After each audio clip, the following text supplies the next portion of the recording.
You're so boring, Jeffrey. Honestly, I don't know why I even bother with you anymore. Rose's words echoed through the crowded university cafeteria as she stood up from our table, her chair scraping against the floor with a harsh screech that made everyone turn to look. She didn't lower her voice. She wanted them to hear. She wanted everyone to witness my humiliation. Arthur, her new boyfriend, smirked from across the room where he sat with his wealthy fraternity brothers. His designer watch caught the fluorescent light as he raised his hand in a mocking wave. The same Arthur who used to copy my homework, who begged me for tutoring help just months ago. Now he was the golden boy with his father's trust fund and his flashy convertible parked outside.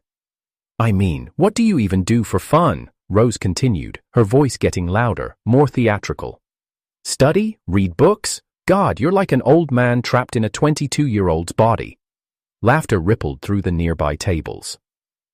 Phones came out, cameras pointed in my direction. I could already imagine the social media posts, the memes they'd make of my stunned expression. Alicia, Rose's best friend, nodded enthusiastically from beside her. I told you, Rose, you deserve someone exciting, someone with ambition, someone who can actually afford to take you somewhere nice. Her eyes swept over my thrift store clothes, my worn sneakers, my backpack held together with duct tape. I sat there frozen, my half-eaten sandwich forgotten on the plastic tray. 2 years. 2 years I'd been with Rose, thinking we were building something real. 2 years of walking her to class, listening to her dreams, supporting her through every exam and every family drama. 2 years of believing that love was enough, that my quiet devotion meant something. I'm sorry, Jeffrey, Rose said, though her tone suggested she wasn't sorry at all. But I can't pretend anymore. You're boring, and I need more than that. She turned and walked away, her heels clicking against the linoleum. Arthur stood up to meet her halfway, wrapping his arm around her waist as they left together. The cafeteria slowly returned to normal, but I could feel the stares, hear the whispers, the boring guy who got dumped, the nobody who thought he could keep a girl like Rose. I picked up my tray with trembling hands and walked to the trash bin, throwing away not just my lunch, but apparently everything I thought I knew about myself. My name is Jeffrey Collins, and until that day in the cafeteria, I thought I knew exactly who I was. I was the quiet one, the reliable one, the guy who always had his homework done, and never caused any trouble. I worked 2 part-time jobs to pay for my education while living in the cheapest dorm room on campus. My clothes came from thrift stores, my textbooks were always used, and my idea of a fancy dinner was the Chinese takeout place that offered student discounts. I met Rose during our sophomore year in Professor Martinez's literature class. She was everything I wasn't: outgoing, confident, effortlessly beautiful. Her blonde hair always seemed to catch the light perfectly, and when she smiled, it was like watching the sun break through clouds. She came from money, the kind of family that had country club memberships and vacation homes. Her father owned a chain of successful restaurants, and her mother was involved in every charity organization in the city. But despite our differences, something clicked between us. Rose said she loved how I actually listened when she talked, how I remembered the little things she mentioned. While other guys tried to impress her with expensive gifts and flashy gestures, I offered her something different: genuine attention, thoughtful conversations, and a sense of stability she claimed she'd never had before. You're so different from everyone else, Jeffrey, she used to tell me during those late-night study sessions in the library. You're real. You care about things that actually matter. We'd sit there surrounded by towers of books, sharing vending machine snacks and talking about everything from philosophy to our dreams for the future. Those were the moments I treasured most, when it felt like the world had shrunk down to just the two of us. Our relationship wasn't conventional by any means. While her friends went to expensive restaurants and exclusive clubs, Rose and I had our own traditions. Picnics in the park with sandwiches I'd packed, free concerts at the student center, long walks through the city where we'd window shop and dream about the future. She seemed to enjoy the simplicity of it all, often saying it was refreshing to be with someone who wasn't trying to buy her affection. Arthur Morrison was everything I wasn't, and perhaps that's what made him so appealing to Rose in the end. He was the president of the most prestigious fraternity on campus, drove a red Ferrari his father had bought him for his 21st birthday, and wore suits that cost more than I made in 3 months. His father owned Morrison Industries, a multinational corporation that had made the family incredibly wealthy. Arthur had never worked a day in his life, never worried about money, never had to choose between buying textbooks or eating dinner. But here's what people didn't know about Arthur: he was failing most of his classes. Despite having access to the best tutors money could buy, he simply didn't care about his education. He knew that regardless of his grades, he'd graduate with a business degree and walk into a cushy executive position at his father's company. The only reason he bothered showing up to class at all was to maintain his social status and meet girls. Alicia Chen had been Rose's best friend since high school, and she'd never particularly liked me. She came from old money, the kind of family whose wealth went back generations. Her great-grandfather had built a shipping empire, and her family's influence extended into politics and high society. Alicia attended university more as a social activity than for education, treating it like an extended networking opportunity. She was the one who introduced Rose to Arthur at a fraternity party I hadn't been invited to. "Rose deserves better," Alicia would say whenever she thought I wasn't listening. "She's settling for someone beneath her station. It's embarrassing." She never said it directly to my face, but her disapproval was obvious in every interaction. She'd roll her eyes when I joined their conversations, make subtle comments about my appearance or my lack of expensive possessions, and consistently push Rose toward wealthier, more socially connected guys. What hurt the most wasn't just Rose's betrayal, but how quickly everything unraveled once she'd made her decision. Friends who had once included me in their plans suddenly became unavailable. Study groups I'd participated in for months no longer had space for me. Even professors seemed to look at me differently, as if my academic performance somehow reflected my personal failures. The whispers followed me everywhere. "Did you hear what Rose said about Jeffrey? I always thought he was kind of weird. She's so much better off with Arthur." It was like watching my entire identity crumble in real time. Everything I'd thought was solid about my life, my relationship, my friendships, my sense of self-worth, turned out to be built on foundations that could be destroyed with a few cruel words in a public setting. But what bothered me most was the way Rose looked at me in those final moments, like I was something pitiable, something to be discarded. There was no warmth in her eyes, no recognition of the 2 years we'd spent together, no acknowledgement of the person who had listened to her fears at 3 in the morning or celebrated her successes as if they were my own. I had become, in her words, boring. And apparently, that was the worst thing a person could be. The night after the cafeteria incident, I sat in my dorm room staring at the photos on my desk, images of Rose and me at various campus events, smiling and happy. In every picture, I looked genuinely content, like I'd found exactly where I belonged. Now those same photos felt like evidence of my own delusion. Had she been pretending the entire time? Had she always seen me as a placeholder until something better came along? I began to understand that my biggest mistake hadn't been loving Rose, but believing that being a good person was enough. In a world where success was measured by bank accounts and social status, my kindness and reliability were worthless. I was boring because I couldn't afford excitement. I was forgettable because I didn't have the resources to make myself memorable. That realization changed everything. The real pain started the next morning when I realized Rose's words had become campus-wide entertainment. Social media posts tagged me in memes about boring boyfriends, and everywhere I went, people seemed to be talking about the spectacle they'd witnessed. But the humiliation was just the beginning of a much larger problem that would force me to make a decision that would change everything forever. The morning after Rose's public humiliation, I woke up to 17 missed calls from my mother and 43 text messages I couldn't bear to read. Someone had recorded the entire cafeteria scene and posted it online with the caption, "When keeping it real goes boring." The video had been shared hundreds of times across different platforms, turning my personal heartbreak into viral entertainment. I dragged myself to my morning economics class, hoping to find some normalcy in routine. Professor Davidson was discussing market volatility when Arthur walked in 20 minutes late, his expensive leather shoes clicking against the floor. He chose the seat directly behind me, close enough that I could smell his cologne, something that probably cost more than my monthly grocery budget. "Hey, boring boy," he whispered, just loud enough for the students around us to hear. "How's life without a girlfriend?" Snickers rippled through the nearby seats. I kept my eyes fixed on my notebook, pretending to take notes while my hands shook with a mixture of anger and embarrassment. After class, Arthur cornered me outside the building. "Look, Jeffrey, no hard feelings, right? Rose just upgraded, you understand?" He pulled out his phone and showed me a photo from the night before, Rose sitting in his Ferrari, laughing at something off camera. She was wearing a dress I'd never seen before, something elegant and expensive. Took her to that new French place downtown, the one where dinner costs more than you make in a week. I wanted to punch him. I wanted to scream about how he'd stolen my girlfriend with daddy's money, how none of this was fair. Instead, I walked away, because that's what boring people do. They take the abuse and pretend it doesn't hurt. But the worst was yet to come. During lunch, I overheard a conversation at the table behind me that made my blood run cold. Alec. Ia was talking to a group of sorority girls, her voice carrying clearly across the dining hall. The funniest part is that Jeffrey actually thought he had a chance with Rose long term, she was saying. Like seriously? A scholarship kid from the wrong side of town thinking he could marry into our social circle? It was cute in a pathetic way. One of the other girls giggled. Didn't Rose say he was planning to propose after graduation?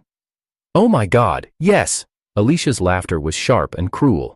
He'd been saving up for months to buy some tiny ring from a discount jewelry store. Rose showed me the store website he'd bookmarked on his laptop. It was hilarious. The ring cost less than my monthly manicure budget. My appetite disappeared completely. They were right, I had been saving. Every spare dollar from my part-time jobs at the campus bookstore and the local coffee shop had gone into a small savings account. I'd been planning to propose after graduation, had even spoken to Rose's father about my intentions during their last family visit. He'd been polite but distant, probably already knowing what his daughter really thought of me. Arthur's ring budget is probably bigger than Jeffrey's entire college fund, another girl added, and they all dissolved into laughter. I left the dining hall and walked aimlessly around campus, ending up at the small garden behind the library where Rose and I used to study together. It was there that I realized the true scope of my humiliation. This wasn't just about losing a girlfriend, it was about being exposed as someone who had fundamentally misunderstood his place in the world. That evening, my roommate Mike tried to cheer me up. Dude, forget her, Rose was always kind of shallow anyway, you're better off without her. But even Mike's support felt hollow. He was being kind, but I could see the pity in his eyes. Everyone could see what I'd been blind to. I was the charity case who'd gotten ideas above his station. The breaking point came 3 days later during my shift at the campus coffee shop. Rose walked in with Arthur and Alicia, all three of them laughing about something. They didn't notice me behind the counter at first, too caught up in their conversation. The wedding will be at the country club, obviously, Alicia was saying. Daddy's already spoken to the event coordinator about availability next summer. Rose beamed. Arthur proposed last night. Look. She held up her hand, displaying a diamond ring that caught the light and threw rainbows across the wall. It was enormous, probably worth more than everything I owned combined. Arthur spotted me behind the espresso machine and smirked.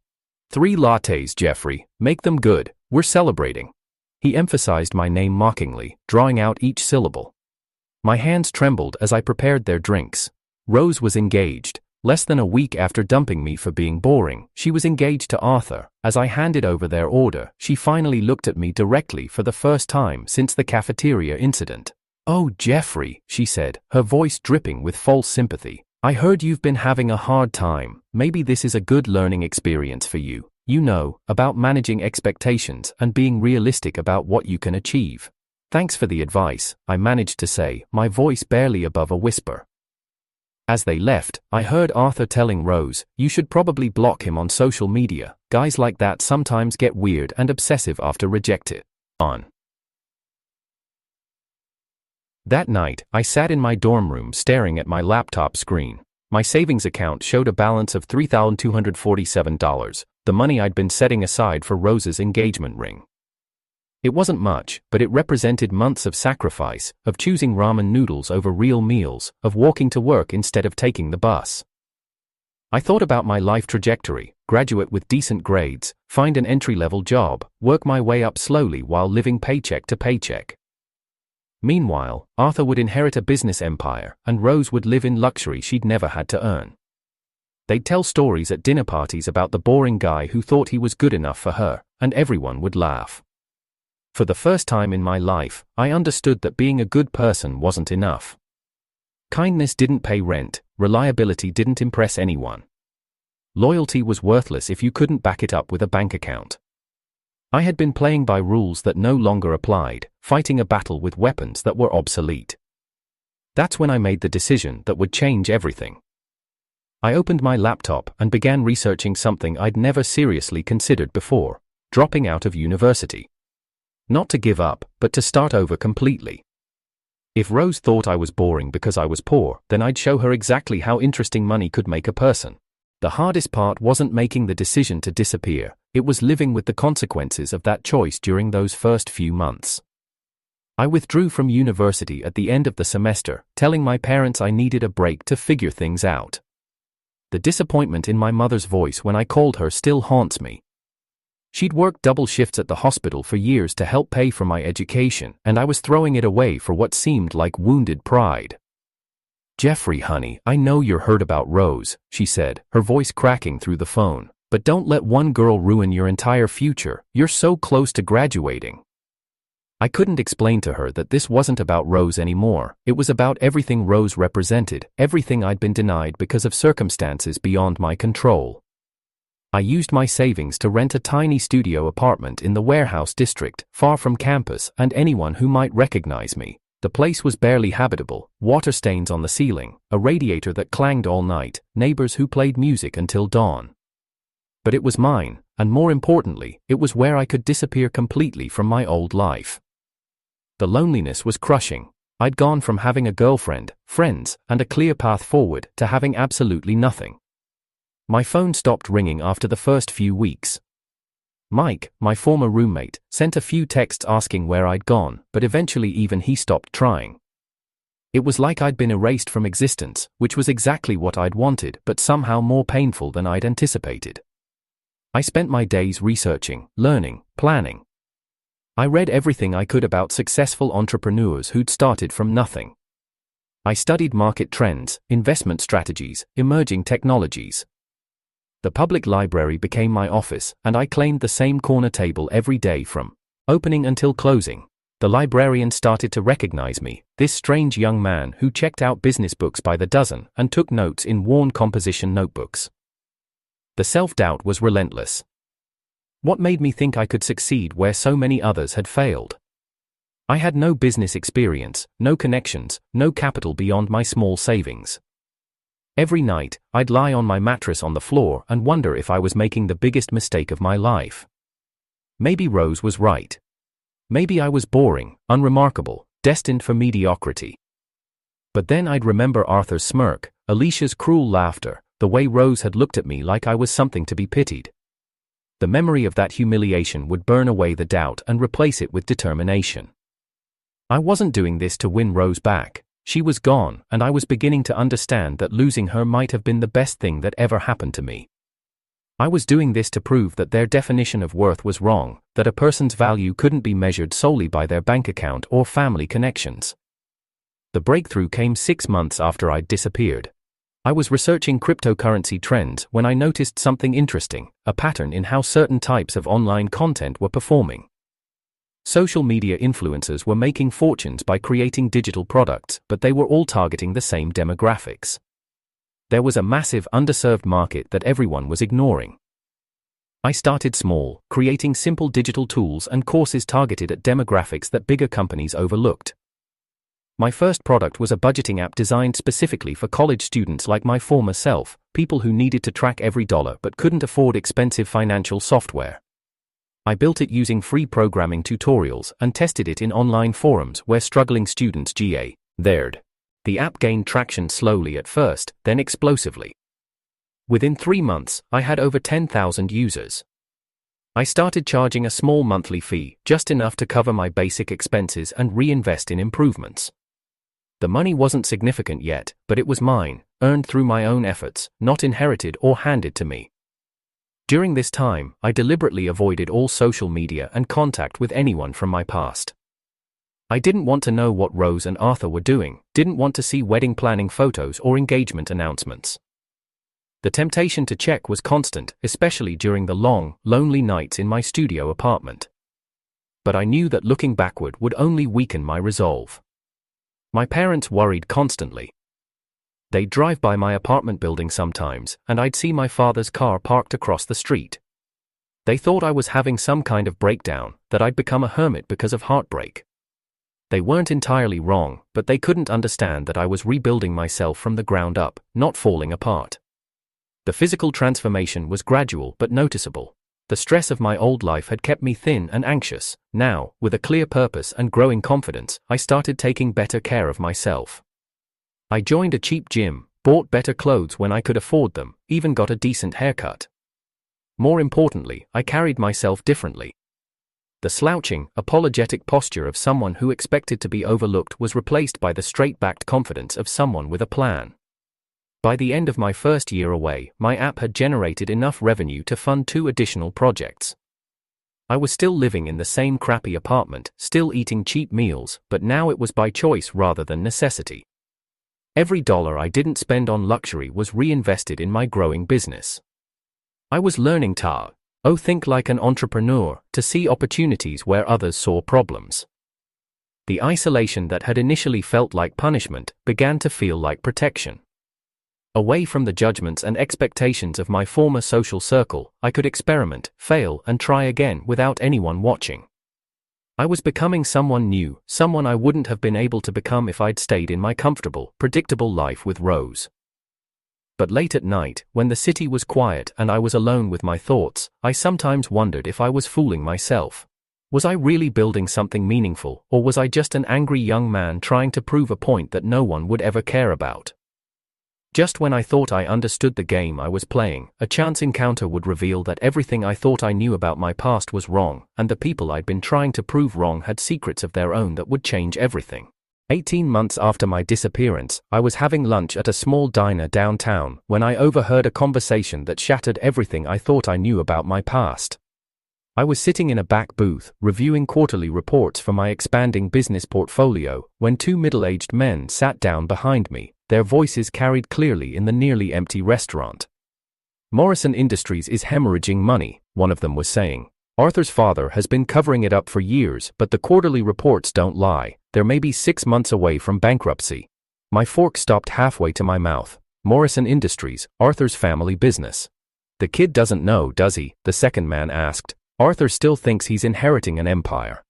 "Are you kidding? Robert Morrison would rather die than admit to his son that the company is failing. He's been propping up the stock price with borrowed money and creative accounting. When it all comes out, the scandal will be massive." I set down my fork and listened more intently, pretending to read my documents while absorbing every word. "What about the engagement? Didn't Arthur just marry that restaurant owner's daughter? Rose Liu? Yeah, that wedding was 3 months ago. Biggest society event of the year, according to my wife.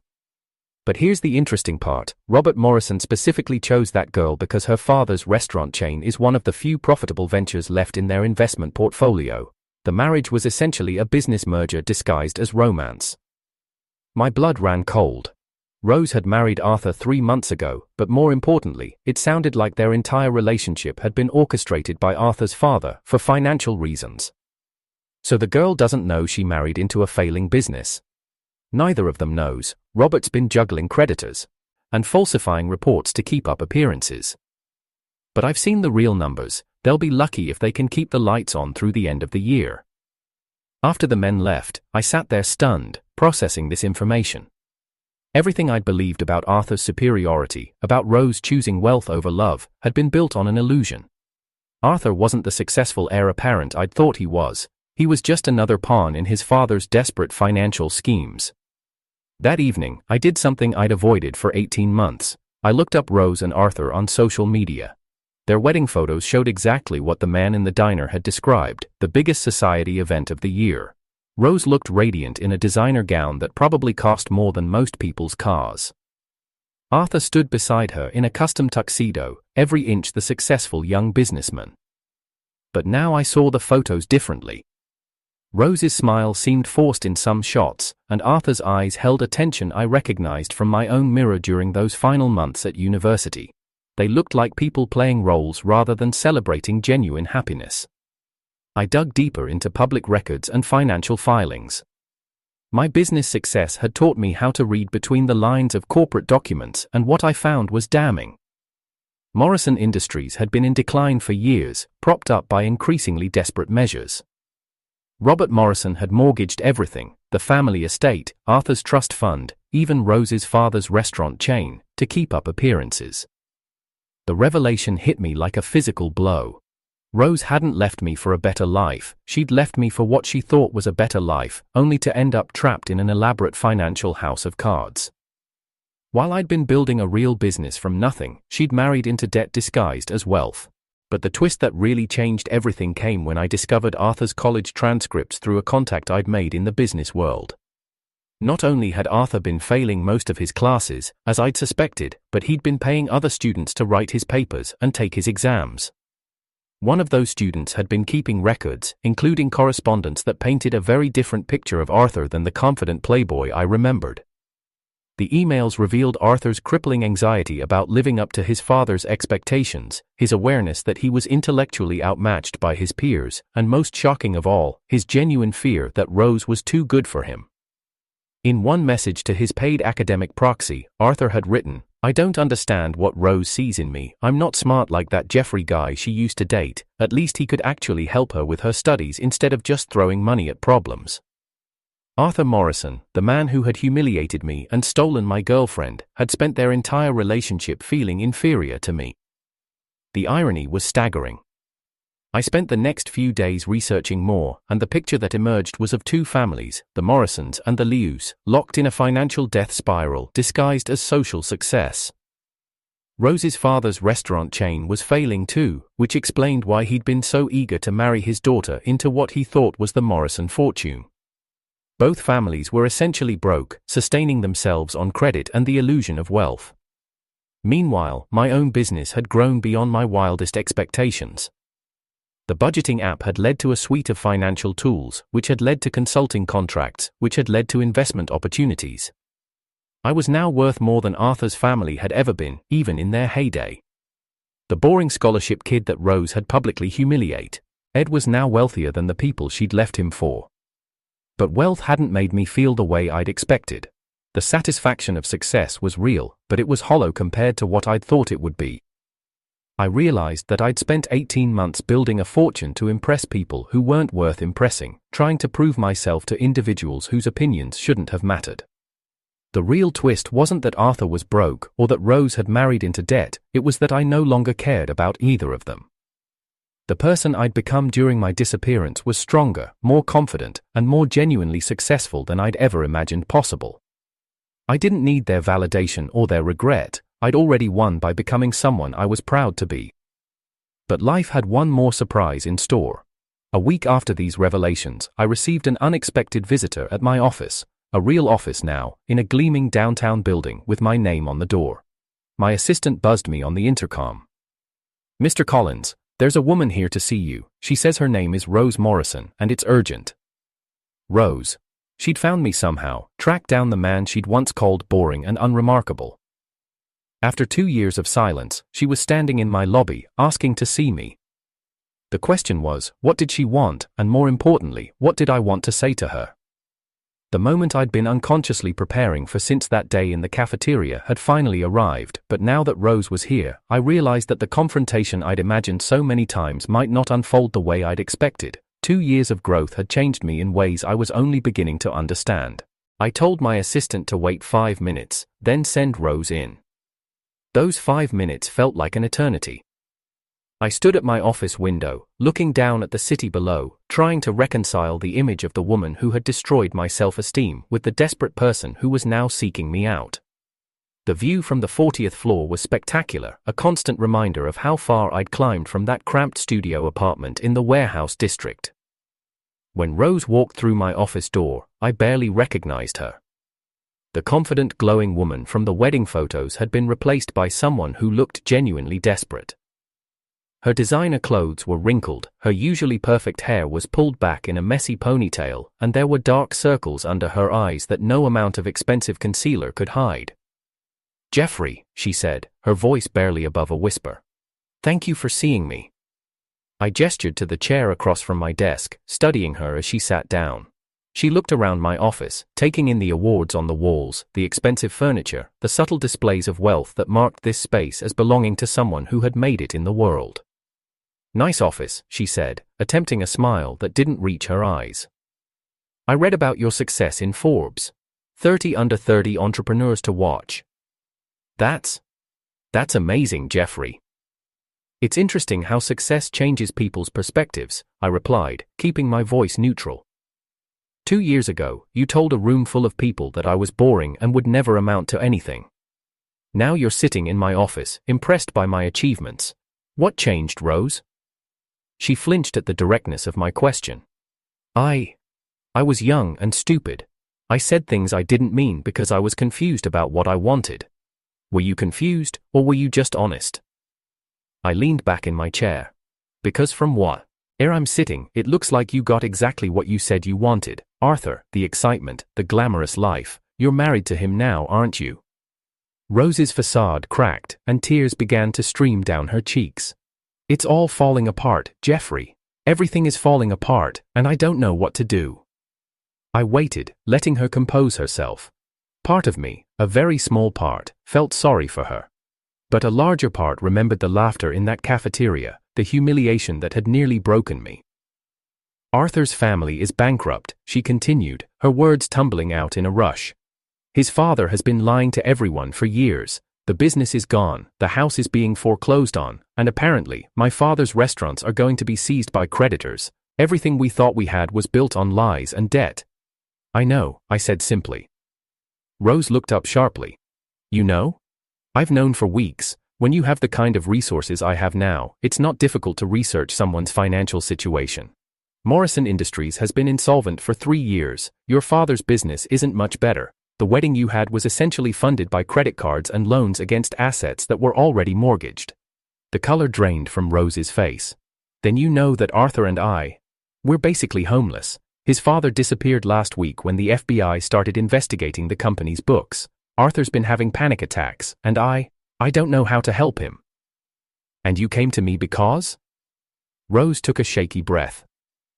Because you're the only person I know who understands what it's like to have nothing and still figure out how to survive. Because you're successful now, and maybe you could help us. I stood up and walked to the window again, my back to her. Let me understand this correctly. You publicly humiliated me, married their man for his money, and now that the money is gone, you want me to rescue you. It wasn't like that, Rose protested. I didn't marry Arthur for money, I married him because I thought I loved him. Did you? I turned to face her. Or did you love the lifestyle he represented, the expensive dinners, the country club membership, the social status that came with being a Morrison? Rose was quiet for a long moment. When she finally spoke, her voice was small and broken. I don't know anymore. I thought I did, but now I realize I never really knew Arthur at all. He's not the confident, successful man I thought he was. He's scared and weak, and when everything started falling apart, he just gave up. Unlike boring old Jeffrey, who actually built something real when his world fell apart. Don't, she whispered. Please don't throw that back at me. I know what I said was cruel and unfair. I've regretted it every day since. Have you? I sat back down, leaning forward across the desk. Because according to your social media posts, you've been living your best life for the past 2 years, fancy vacations, expensive restaurants, designer clothes. When exactly did the regret kick in? When the credit cards got maxed out? Rose buried her face in her hands.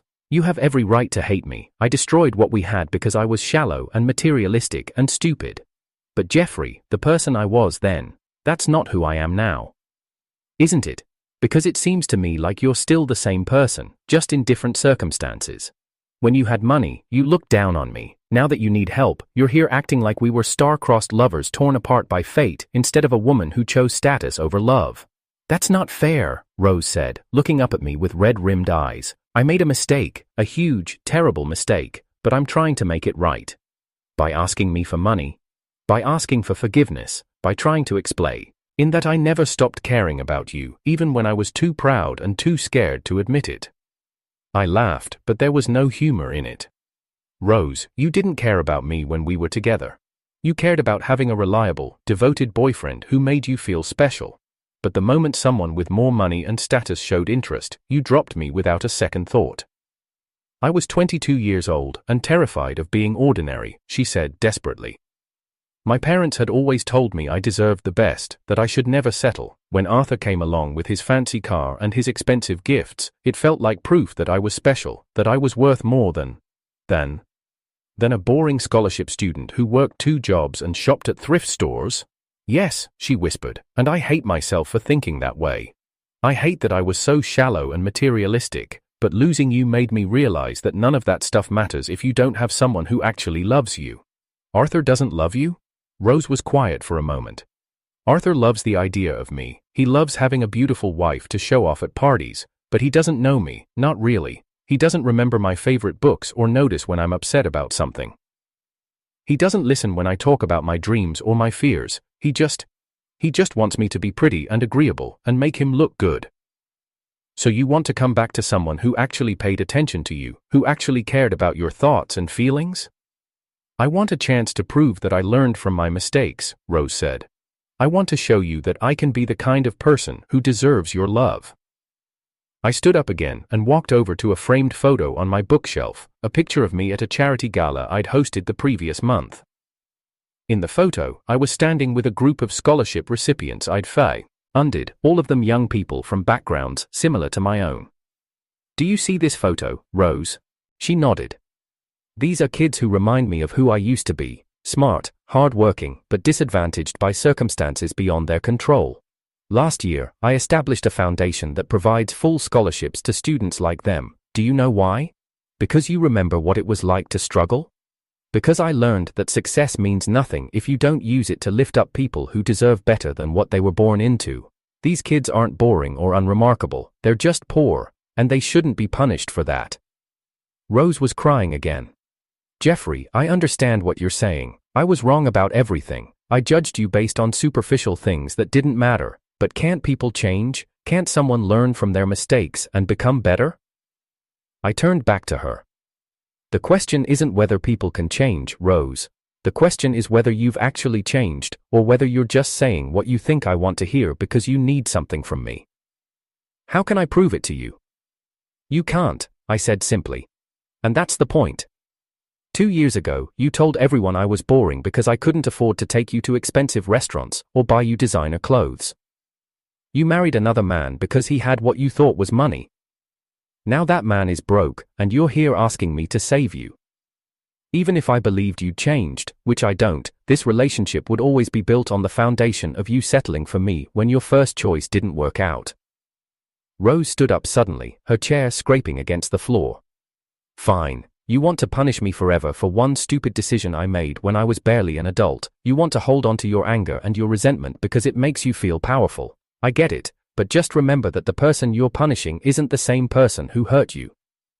You're right, I said, tears. Surprising her. You're not the same person, you're worse. The Rose who dumped me was young and shallow, but at least she was honest about what she wanted.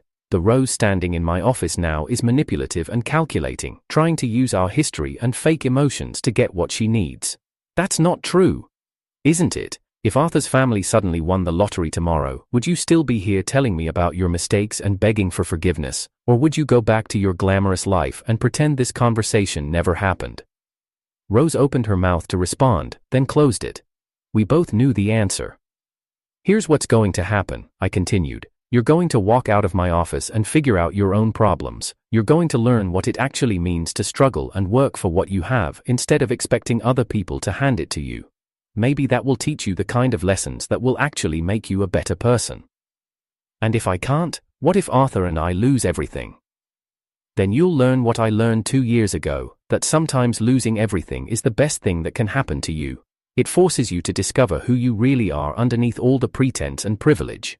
Rose gathered her purse and walked toward the door. As she reached for the handle, she turned back one last time. I did love you, you know. Maybe not the way I should have, but I did love you. No, I said quietly.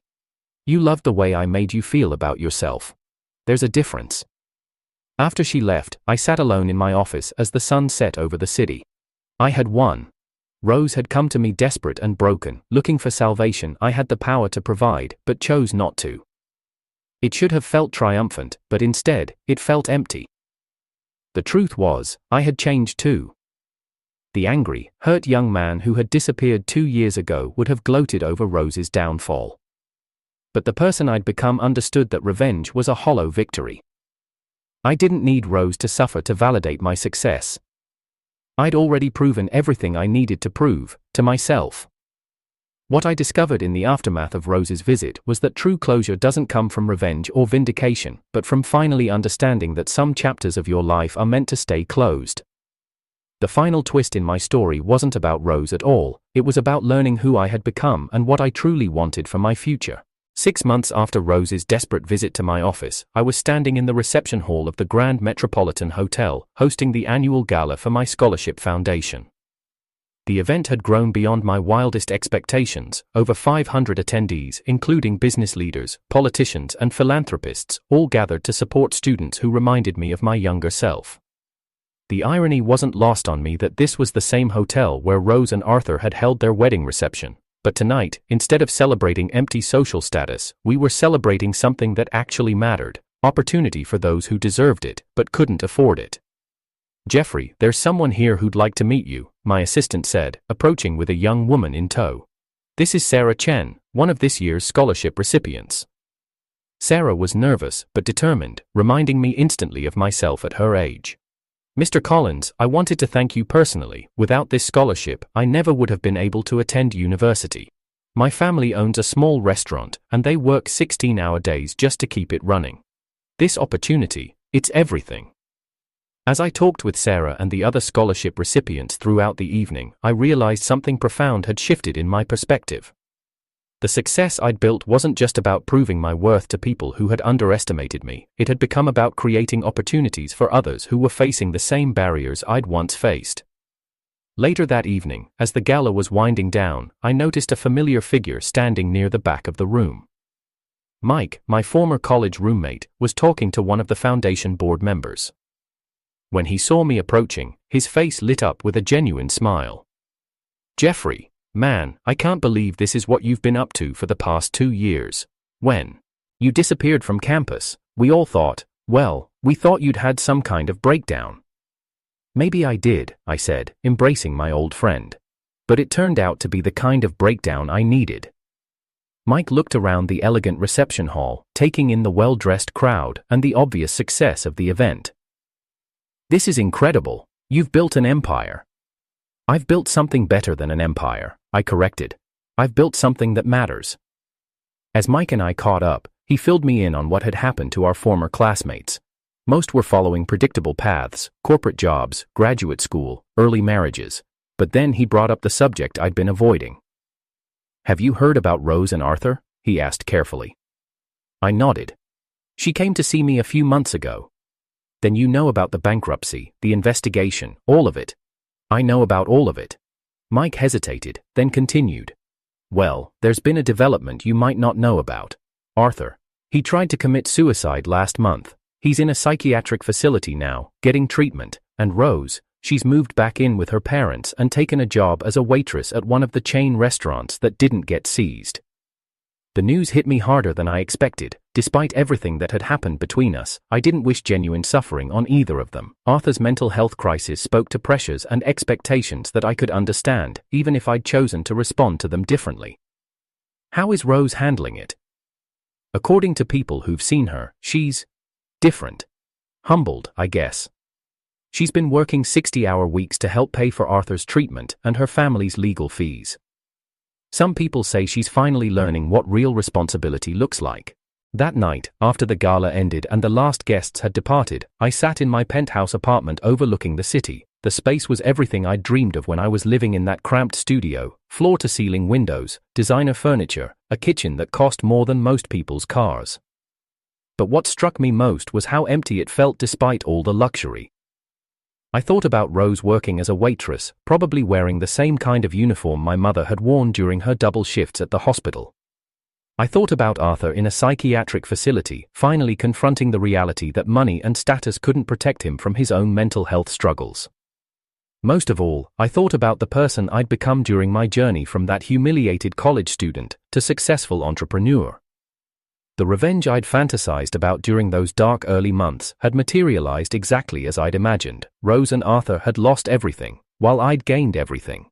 But the satisfaction I'd expected to feel was absent. Instead, I felt something I hadn't anticipated: compassion.